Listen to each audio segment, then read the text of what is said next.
Well, it's Sunday evening. Been a very quiet day today. I've been on my iPad checking out some of the comments that have been made on my videos, and I want you to know I'm just tickled pink with responses I've gotten from most of you, and I want you to keep making comments, whether it's positive or negative, because I'm not going to do everything right, you know.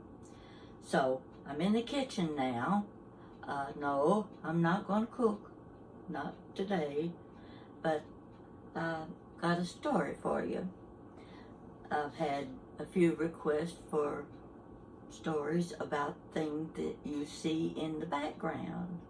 I know you kept after me but about my jadeite, so I finally got that story taken care of. So now I've got another story. But first I want to show you something. Most of you probably have never seen this. This is a bar of soap. I don't know how old it is, but I'm going to say it dates back to the 1940s. Big, thick bar of soap.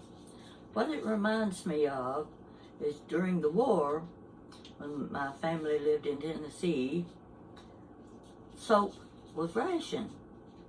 You couldn't get it. So living next door to us were two sweet, very sweet elderly sisters. And one day I saw them out in the backyard, and I could see steam coming up, and what are they doing? So I went back there, and they had big wash tubs, you know, the kind you use with your washing machine. And they were making soap. They were making lye soap. This is not lye soap, but it dates back to the same time period as the soap that was rationed during the war. So I just wanted to show you, this has been lying in a drawer for years, and every now and then I open that drawer and say, oh my gosh, there's that bar of soap. The other little item is this. Isn't she cute? She's lost a little bit of paint off of her face, but she's still cute. Now, what you're seeing, a little lid on top. That lid comes off, but it's got holes around the top. You know what it was used for? I'd say most of you do. It was your sprinkler. You filled it with water and you dampened your laundry. You rolled up your laundry and put it in the laundry basket so that you would have it ready for ironing the next day. So this is my little laundry sprinkler. It's been sitting in the bathroom. Sometimes you just overlook these things because they've been there so long, they just become part of the background. But I thought you would enjoy seeing her. I think she's really cute. She's one of those things I like to hold on to. And I'm in my kitchen gadget drawer, and what do you think I found? I found a reamer. Yes, a reamer. And what I like about these, they've got something, tells you where it's made and when it was made. So this will sit right on top of a jar, and you can use it. Oh, and there's something else I wanted to show you. Hold on. Be right back.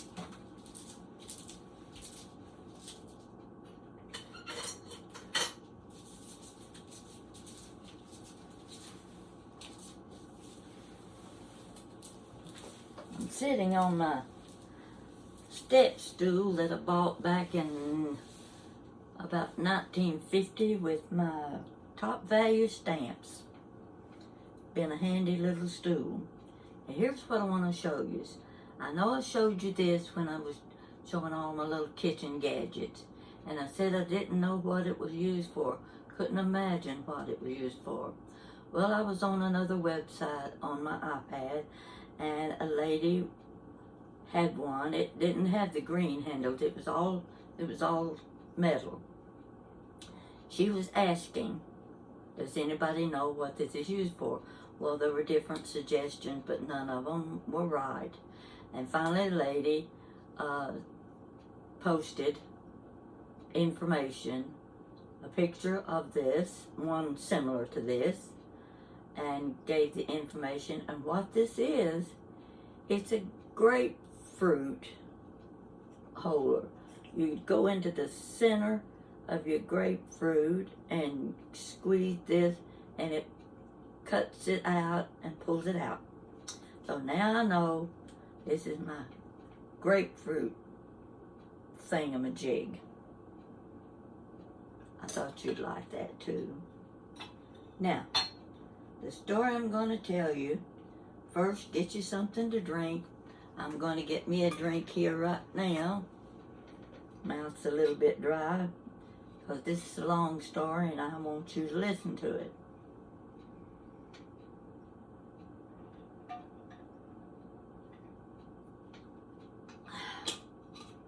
Oh, I don't know how many years ago it was. At least 10. Could have been 15. Time slipped by. I told the kids that I had a little old toaster. I said, I need a new toaster. When I find the one I like, I'm going to buy a new one. So, as some of you know, and I'm sure you do the same, I like to shop at Home Goods. You can get some very good buys at Home Goods, and you can get some unusual things that you won't find at Walmart and department stores and what have you.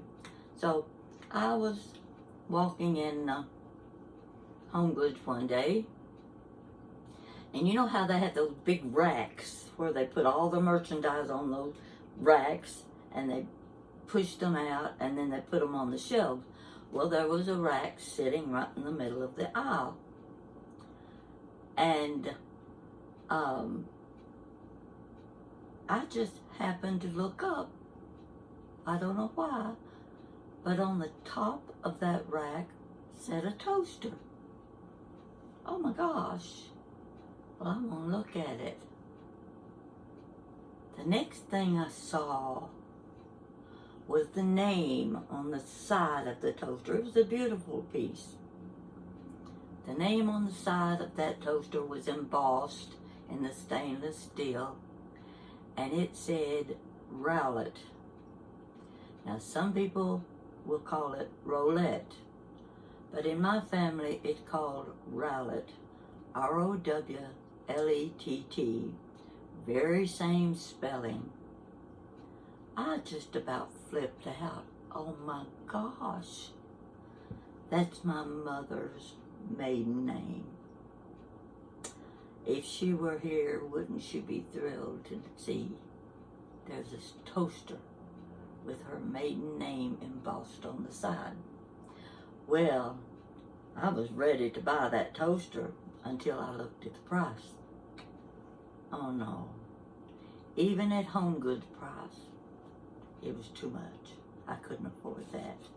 And I kept trying to tell myself, yeah, I'll get it anyway, get it anyway. No, it costs too much. I can't pay that much for a toaster. I was very disappointed at the price. So I went home. First thing I did, picked up the phone and called my daughter at work. Now that's something I was not in the habit of doing, was calling her at her workplace. But this time I just had to tell her. I said, you'll never guess what I saw at Home Goods. Okay, what is it? And I described the toaster. She said, how much was it? I said, too much. How much was it? So I told her. Well, that was that. A few days later, my niece was in town, and she liked to shop at Home Goods too. So we were going through aisle by aisle, and I said, oh, there's something here I want you to see. And I started looking, and I looked, and I looked, and I looked. The toaster wasn't there. Who would have bought a toaster that cost that much? The only thing I could figure was it had to be somebody whose last name was Rowlett. Now, Rowlett was not that common a name back then. And I'd done my genealogy, and I figured if your name was Rowlett, we're related. So that's kind of the way I looked at it about that toaster. Whoever bought that toaster, probably one of my cousins somewhere, because I couldn't see anybody spending a lot of money for a toaster. Well, that was in the month of October. I forgot about the toaster. It's a thing of the past, never entered my mind again. Christmas came along, and I'd already declared to my children and grandchildren, I'm not buying Christmas presents anymore. There's nothing I can give you that you don't already have or have better. I just have given up buying Christmas presents. I'll do anything else, but not that. So, we were having Christmas dinner at my house. I prepared the entire meal. And I told them, I said, this is your Christmas. This dinner is what you get for Christmas. So we ate our meal, and after we finished, everybody lounged out in the living room. Some were lying on the floor, some were curled up in the corner of the couch, and it was time to open Christmas present. All right, I'm sitting over to one side in a chair watching. One at a time, they were opening gifts. Everybody was getting, oh boy, gee, they were getting just what they wanted. So they finished opening their gifts, and Jan walks over to me with a box about this big, flat box, like a lady's suit box. When you used to buy a suit, they put it in a big box. She set that on my lap, and I looked at it, and I said, I told you no presents. Open it. Well, I felt of it and didn't feel like there was anything in it. Open it. Okay, I start tearing the paper off a little at a time, and pull the bow off and raise the lid off of the box. Put the lid over to one side, and the tissue paper was folded over like this. So I unfolded this sheet, I unfolded this sheet, and I looked down, and what is this? Toast? 2 pieces of toast? All of them were grinning from ear to ear because I couldn't figure it out. Why are there 2 pieces of toast in this box? And then it hit me. I said, oh, you bought me a new toaster for Christmas. At that point, they started laughing. My daughter took her foot, kicked this big box over in front of me. Didn't have any wrapping paper or anything on it. And I looked down, and on the side of that box, it said, Rowlett. You bought the Rowlett Toaster. Yes, they had bought the Rowlett Toaster. My daughter told me, she said, as soon as we hung up from your phone call telling me about the toaster at Home Goods, I picked up the phone, I called Home Goods, and I said, let me talk to the manager. The manager got on the phone. She said, you've got a toaster in your small kitchen appliance section, and it's got the name Rowlett embossed on the side. I want to know how much it is. he told her. She said, get that toaster, put it on hold. I will be by the store after I get off work today to pick it up. Okay. She hung up, picked up the phone again, and she calls her brother in Indiana, and she said, send me a check for $75. You and I bought Mom a toaster for Christmas. So that was the story of the toaster. And you have asked about it, and I'm showing it to you. In fact, I went on the internet and I found this toaster. It's made in the United Kingdom. Can you see it? Can you see the name right there? See that name? It says Rowlett. I wish there wasn't such a glare because I want you to see it good. It's heavy. It's a 4-slice toaster. You can put toast in, you can put buns in, and you can put bagels in it. It has the dials here, and it has the timing here, and this is what raises your toast up and down, and the little tray down here picks up the crumbs. I've had this toaster at least 10 years. I tried to figure out what year it was they gave me this toaster, and I could not remember. But I have used this toaster every morning for my breakfast. If it's not bread that I put in, it's toaster strudels, the ones you get in the frozen food section. You just drop it down in there, put your little icing on it after it comes out of the toaster. I'm telling you, I don't have anything I'm more proud of owning than this toaster.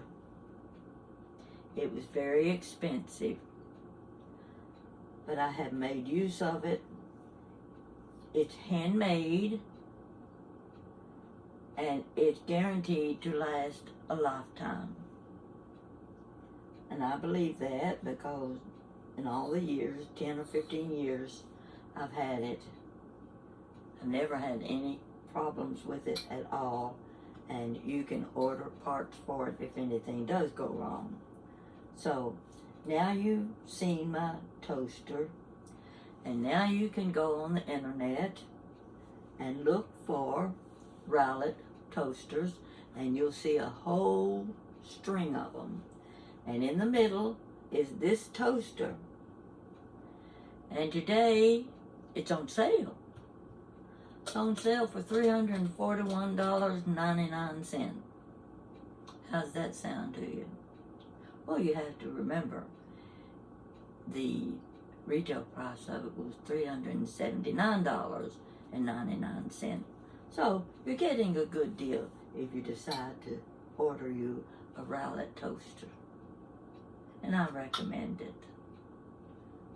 So that's my story today about my toaster. Now I'm going to have to make a bucket list because I'm very forgetful, and when you ask about things and you want to know about some of the things I have or might have knowledge of, I'm going to need that bucket list so that I can mark them off one at a time. So now I've marked off 3 things: a jadeite, a red and white china called English Abbey, and my Rowlett toaster. Take a good look at it. Wouldn't take anything for it. Very heavy. And I keep it right here. There we go. That's where it sits. And each morning, tomorrow morning, I think I'll be having a toaster strudel instead of toast. So I hope you've enjoyed this segment, and I want to tell you, I have just been thrilled with the comments you have been sending me on various subjects. One lady just sent me her comments about my story of a child's view of World War II. And I'm going to tell you this. I'm going to go ahead and tell this. I have a friend who's a professional storyteller. Met him several years ago at a storytelling festival. And I was hooked. So each year I would go and they would have open mic. And of course I always had a story to tell. And he would let me tell a story on open mic. We became good friends. The last 3 years, you know what the situation has been. Everything closed down. Can't do this, can't do that, can't. Well, it cut into his storytelling festivals and they were all canceled. He always invited 2 or 3 professional stories. I'm going to say they're professional as far as I'm concerned. He always invites others to come and tell stories too. And so far, I've told little stories. If you saw the one of me telling about the pantyhose, that was crazy. That was open mic. So it wasn't videoed for this.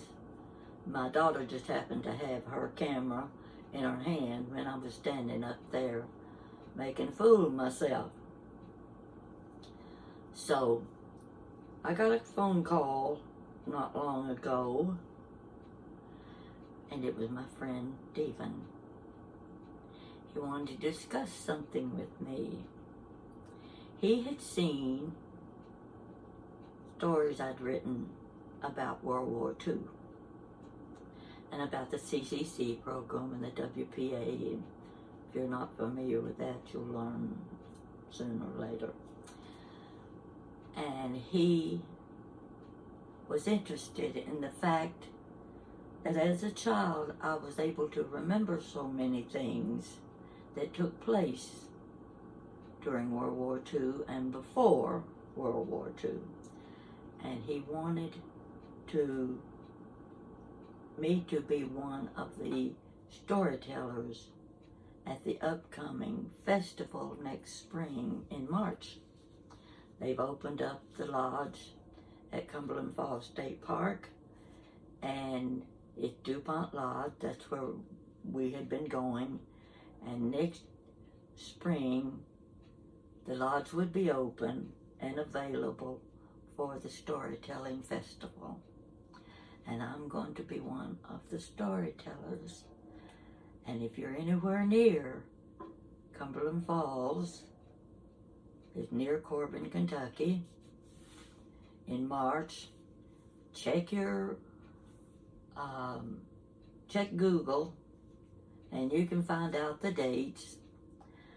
And maybe you'll just come down to DuPont Lodge and hear my story. I'm excited about it. I'm going to work hard on it. I want it to be a good story. And I want it to be one that people will remember.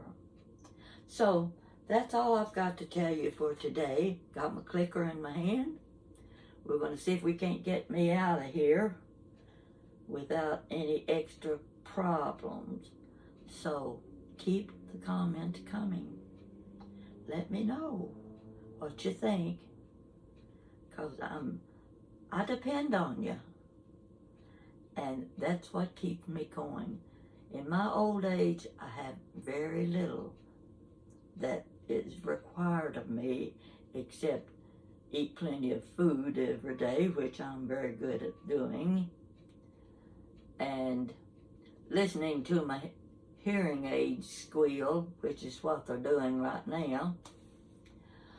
So stay with me.